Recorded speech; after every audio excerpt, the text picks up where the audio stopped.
Surveying first के labelling chapter में अगली टॉपिक के बारे में बात करेंगे। पिछली वीडियो में हमने लेबलिंग में उपयोग होने वाले विभिन्न ऑपरेटर्स के बारे में पढ़ा था। आज हम बात करते हैं कि जो लेबलिंग इंस्ट्रूमेंट होता है उसके मेन कंपोनेंट क्या क्या होते हैं। तो लेबलिंग में जो लेबलिंग इंस्ट्रूमेंट होता है उसका जो मेन कंपोनेंट होता है वो होता है telescope, bubble tube, magnetic compass, labelling head और ट्रिपॉड। ये आपके 5 मेन कंपोनेंट होते हैं। इनके बारे में हम बात करते हैं कि ये क्या होते हैं और इनका यूज क्या है। तो सबसे पहले हम बात करते हैं टेलीस्कोप के बारे में। टेलीस्कोप की सहायता से हम स्टेशन पर खड़े स्टॉप रॉड के द्वारा रीडिंग्स को पढ़ते हैं। यह लेबलिंग का सबसे इम्पोर्टेंट कंपोनेंट होता है। इसका दूरबीन यानी कि टेलीस्कोप पीतल की एक लंबी ट्यूब होती है, यानी कि यह पीतल की एक लंबी ट्यूब होती है जिसके अगले सिरे पे यानी कि इसके इस अगले सिरे पे ऑब्जेक्ट बेन होता है, यानी कि ऑब्जेक्ट लेंस होता है। इसके पिछले सिरे पे आई लेंस होता है या आई पीस होता है जिसको कि कहते हैं, और इस आई पीस से थोड़ा सा आगे ट्यूब के अंदर एक डायफ्राम होता है जिसके माध्यम से हम टेलीस्कोप के द्वारा रीडिंग्स को आसानी से स्टॉप रॉड के पर पढ़ सकते हैं। इस टेलीस्कोप का जो सिद्धांत होता है वो प्रकाशीय सिद्धांत पर कार्य करता है। इसके बाद से हम बात करते हैं बबल ट्यूब के बारे में। तो इस लेबलिंग इंस्ट्रूमेंट में बबल ट्यूब एक क्षैतिज समतल को दर्शाने वाला apparatus होता है। यह लेबल को क्षैतिज अक्ष में अर्थात जो हमारा लेबल टेलीस्कोप होता है इसको हॉरिजेंटल करने के काम में उपयोग किया जाता है। इसके माध्यम से हम क्षैतिज समतल में टेलीस्कोप को लाने का प्रयास करते हैं। यह यानी कि बबल ट्यूब टेलीस्कोप के पैरेलल लगाया गया होता है। इसमें इस बबल ट्यूब में एक ट्यूब होता है जिसके अंदर द्रव भरा रहता है और थोड़ा सा इसमें बबल्स बने होते हैं, और इसी बबल्स के अंदर ऐसे 3 निशान बने होते हैं, और हम इसको क्षैतिज करके और टेलीस्कोप को ठीक क्षैतिज दिशा में कर सकते हैं। अगला जो हमारा टॉपिक है वो है मैग्नेटिक कंपास। मैग्नेटिक कंपास के बारे में हम भली भांति जानते हैं कि जब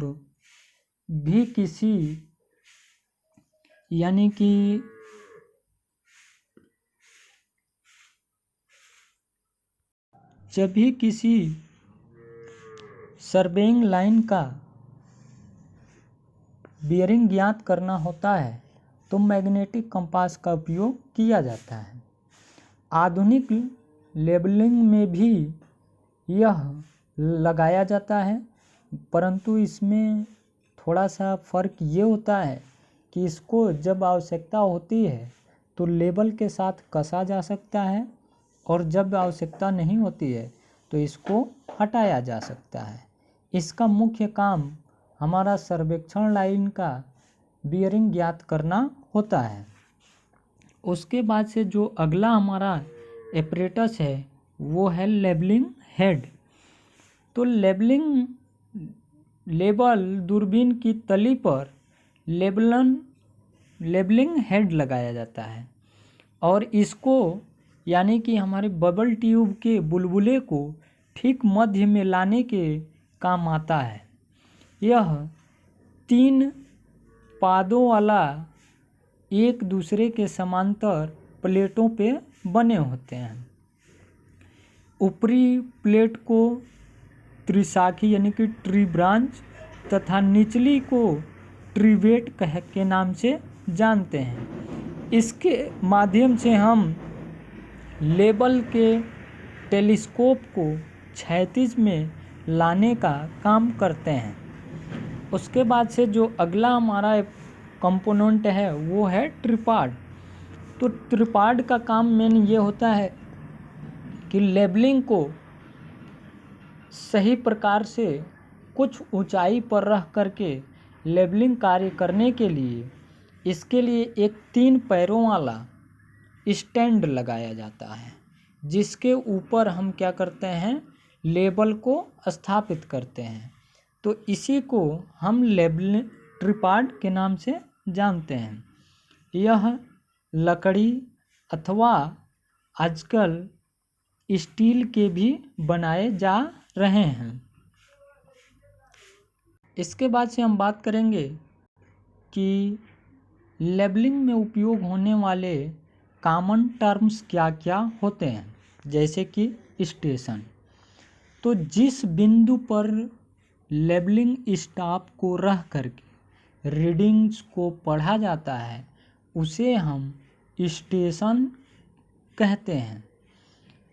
ध्यान यह रखना है कि जहाँ पर लेबल ऑपरेटर्स को स्थापित किया जाता है उसको हम स्टेशन बिंदु नहीं कहते हैं, अर्थात जहाँ पर हमारा ये स्टॉप रॉड लगा होता है उस बिंदु को हम स्टेशन के नाम से जानते हैं।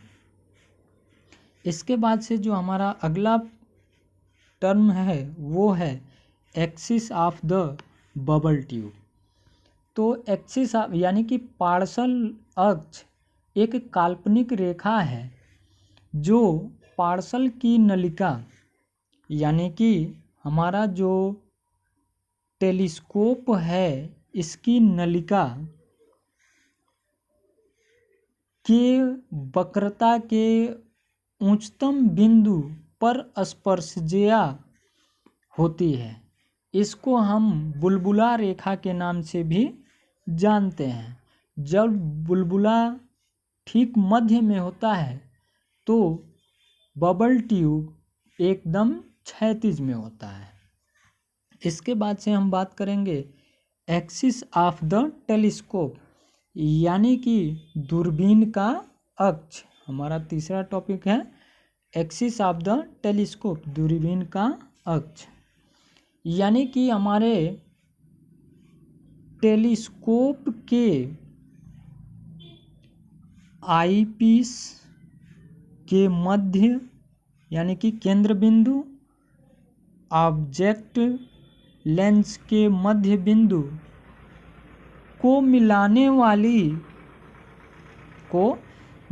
वाली काल्पनिक रेखा को हम एक्सिस ऑफ द टेलीस्कोप के नाम से जानते हैं। अगला है हमारा लाइन ऑफ कॉलिमेशन यानी कि अक्ष रेखा। तो जो हमारा ये टेलीस्कोप है इस टेलीस्कोप के डायफ्राम के क्रिस्तंतु के केंद्र तथा ऑब्जेक्ट लेंस के केंद्र को मिलाने वाली सीधी लाइन को हम लाइन ऑफ द कॉलिमेशन के नाम से जानते हैं, यानी कि अक्ष रेखा के नाम से जानते हैं। इसे हम लाइन ऑफ साइट अर्थात दृष्टि रेखा भी कहते हैं। अक्ष रेखा उपकरण की एक मूल रेखा भी कहलाती है। इसके बाद से जो हमारा अगला पॉइंट है वो है हाइट ऑफ इंस्ट्रूमेंट। तो जब लेबल ऑपरेटर्स को अपने सही समतलन स्थिति में होता है तो अक्ष रेखा की स्टेशन से ऊंचाई यानी कि जो हमारा टेलीस्कोप होता है उसके अक्षरेखा यानी कि लाइन ऑफ कॉलिमेशन से स्टेशन बिंदु की जो यह ऊर्ध्वाधर दूरी होती है, इसी को हम हाइट ऑफ इंस्ट्रूमेंट के नाम से जानते हैं। और इसको हम HI लिखते हैं, यानी कि हाइट ऑफ इंस्ट्रूमेंट लिखते हैं। इसको हम H से प्रदर्शित कर सकते हैं। इसके बाद से जो अगला है वो है बैक साइड यानी कि BS। तो लेबल एपरेटस को सेट करके जब किसी पहले से ज्ञात तल वाले बिंदु पर स्टॉप को रख करके और रीडिंग्स को लिया जाता है, तो यह लिया गया रीडिंग बैक साइड के नाम से जाना जाता है। जैसे कि हमने यहाँ पर एपरेटस को सेट किया, इसके बाद पहले से एक बिंदु A है जिसका कि हमें RL पता है, तो इस सेट किए गए इंस्ट्रूमेंट से इस बिंदु A पर लिया गया जो रीडिंग है वह रीडिंग आपका बैक साइड के नाम से जाना जाता है।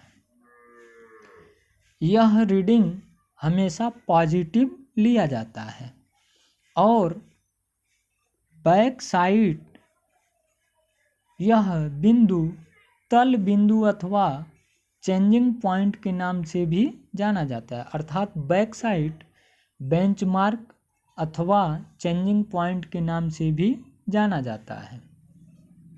अगला है हमारा फोर साइड।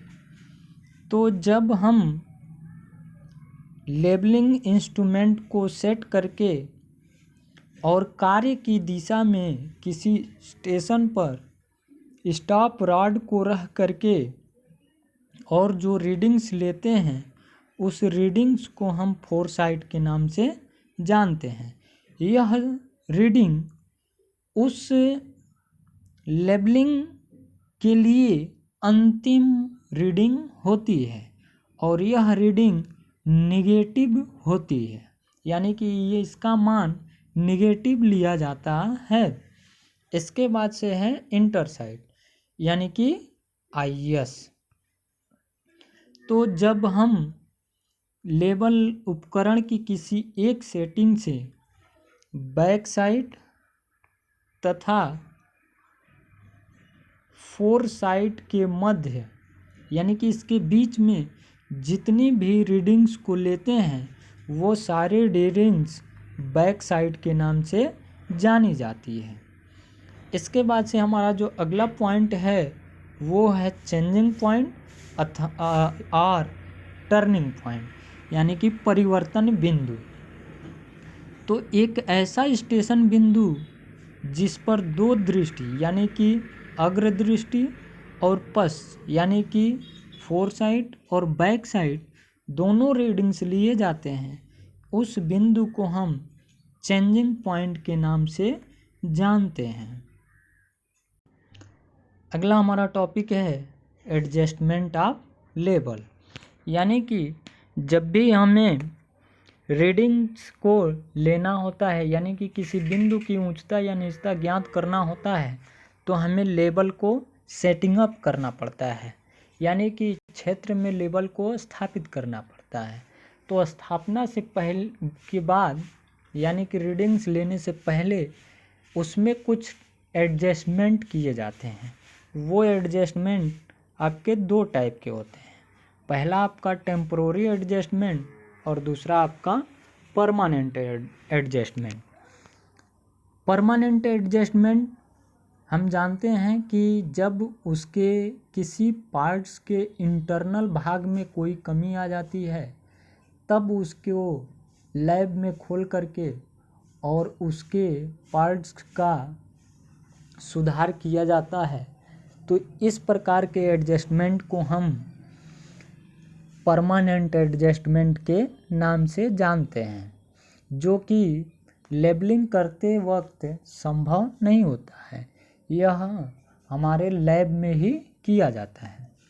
दूसरा जो एडजस्टमेंट है वो है हमारा टेम्पोररी एडजस्टमेंट, अर्थात जहाँ भी क्षेत्र में हमें लेबलिंग ज्ञात करना होता है तो वहाँ पर लेबल को सेट करना होता है, और लेबल को सेट करने के लिए हमें उसके लिए कुछ एडजस्टमेंट करते हैं, यानी कि अस्थायी रूप से कुछ एडजस्टमेंट किया जाता है, उसी को हम टेम्पोररी एडजस्टमेंट कहते हैं। यह टेम्पोररी एडजस्टमेंट 3 चरणों में किया जाता है। यह एडजस्टमेंट 3 चरणों में किया जाता है। पहला जो होता है वो है सेटिंग अप ऑफ लेबल, दूसरा आपका लेबलिंग अप ऑफ लेबल, और तीसरा हमारा जो टेम्पोररी एडजस्टमेंट होता है वो है पैरालेक्स इल्यूमिनेशन। अब इनके बारे में हम बात करते हैं। पहला हमारा है सेटिंग अप ऑफ लेबल, अर्थात लेबल एपरेटस को क्षेत्र में स्टेशन बिंदु के ठीक ऊपर स्थापित करने की क्रिया को हम setting up of the label कहते हैं।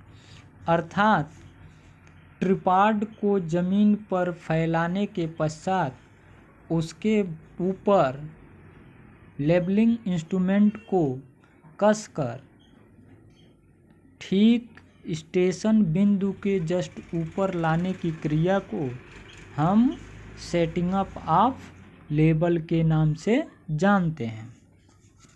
इसके लिए हम ट्रिपॉड के पैरों को आगे पीछे सरका करके एडजस्टमेंट को कर सकते हैं। दूसरा हमारा जो एडजस्टमेंट है वो है लेबलिंग अप ऑफ लेबल, अर्थात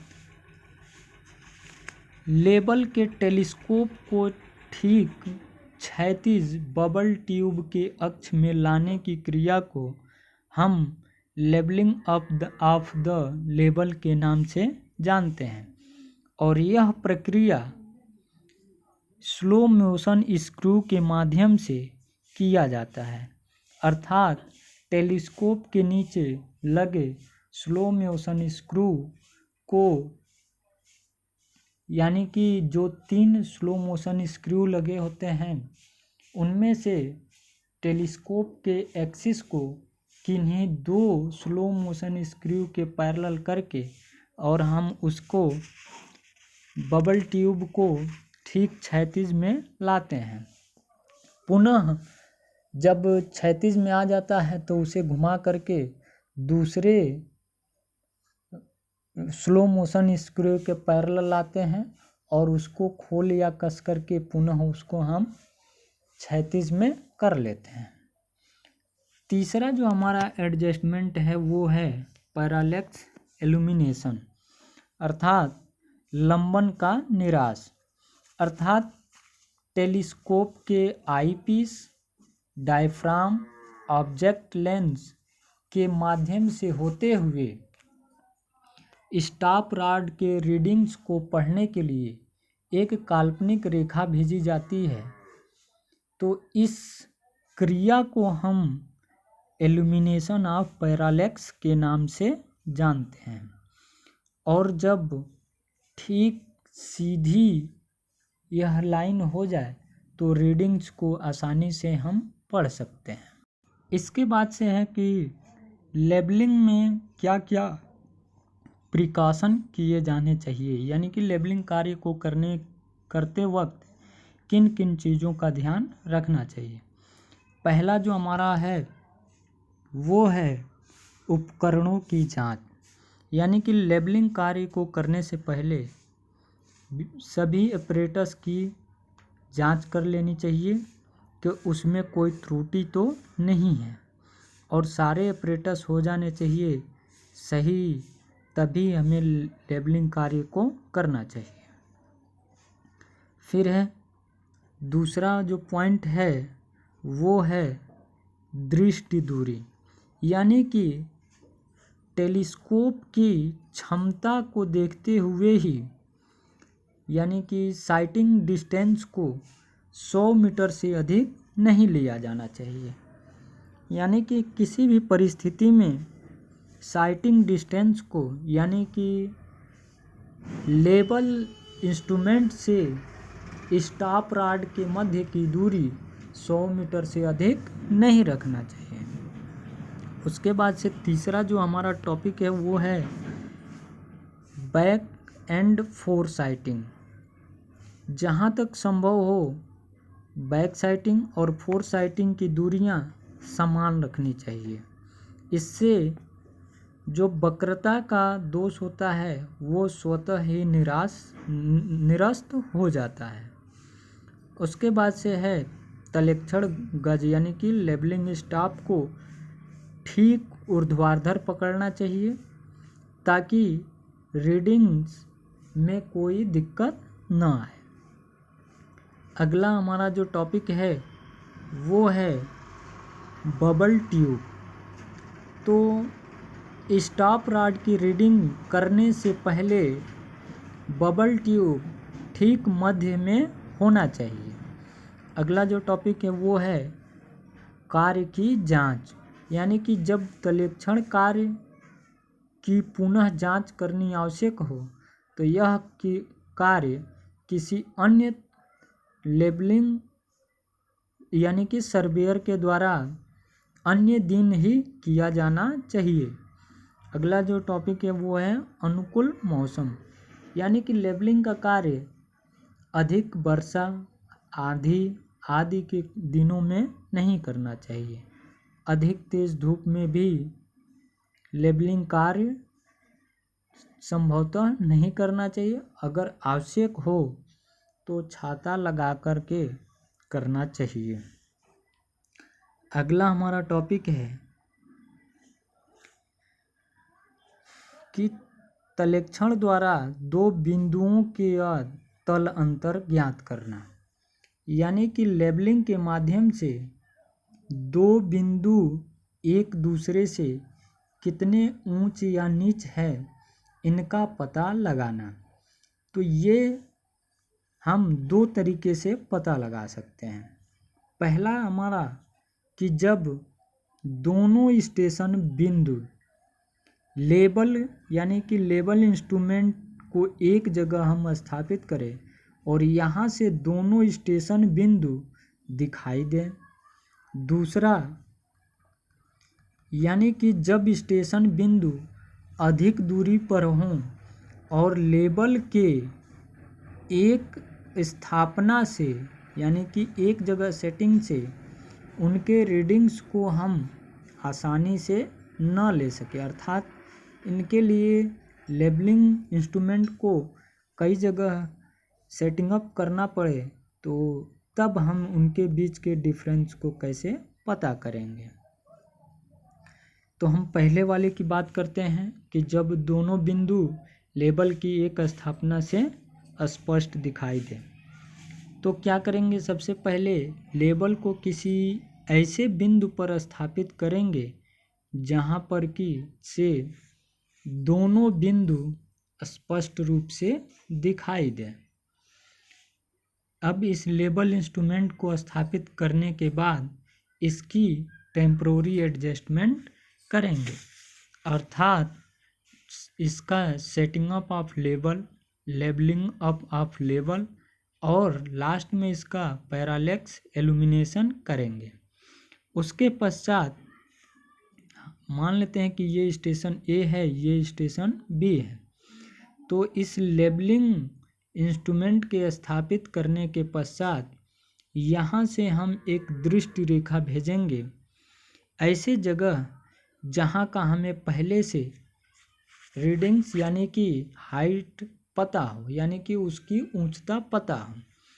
तो इस बिंदु पर लिया गया जो पाठ्यांक होगा वो बैक साइड के नाम से जाना जाएगा। जब हम यहाँ पर इसकी बैक साइड को ले लेंगे तो पहले से ज्ञात इसके आरएल में इस बैक साइड को जोड़ करके हम हाइट ऑफ इंस्ट्रूमेंट निकाल लेंगे, अर्थात height of instrument equal to होता है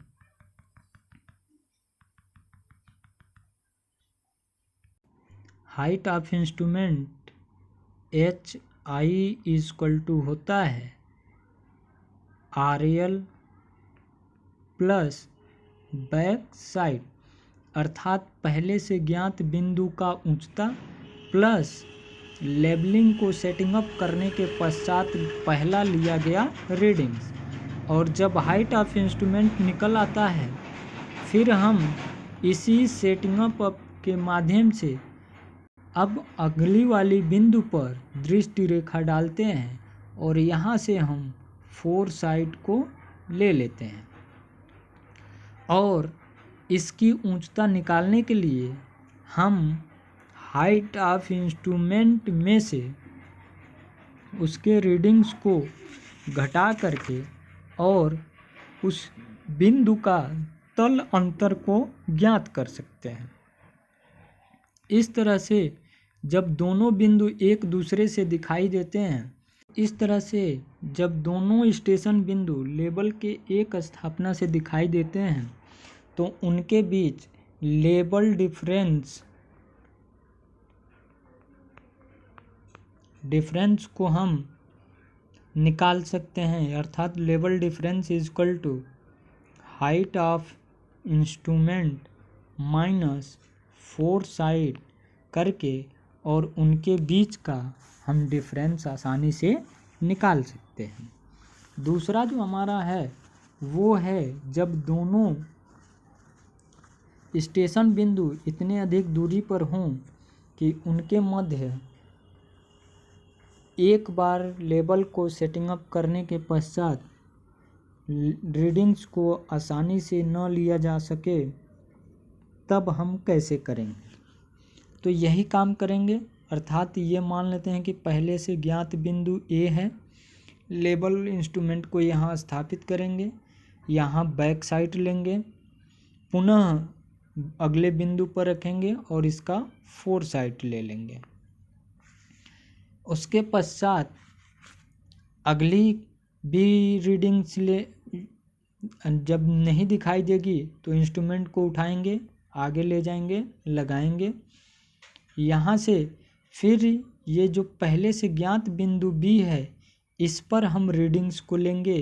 तो ये जो रीडिंग लिया गया है ये बैक साइड के नाम से जाना जाता है। इस तरह से फिर आगे जो रीडिंग लेंगे वो फोरसाइट के नाम से जाना जाएगा।